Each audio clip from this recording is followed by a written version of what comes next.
Jones from USA.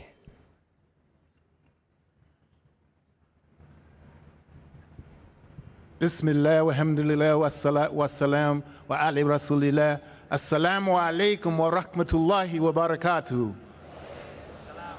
After praising Allah and thanking the organizers, Islamic Research Foundation, I would like to remind us from the Sunnah of Prophet Muhammad, peace and blessings be upon him, that there's a sound hadith, the meaning of which is that this deen is nasiha, this deen is sound advice. I'd like to leave with you 3 pieces of advice. Number 1, for the Muslims, never ever be ashamed of being Muslim. Look at this crowd.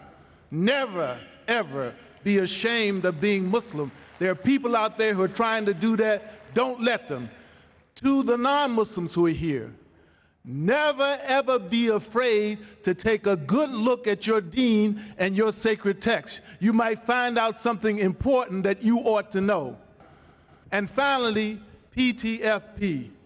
The Muslims, the Christians, and the Hindus together represent 4.5 billion people. If we pull together for peace, we'll have peace on earth. Walhamdulillah. Assalamu alaikum wa rahmatullahi wa barakatuhu. Dr.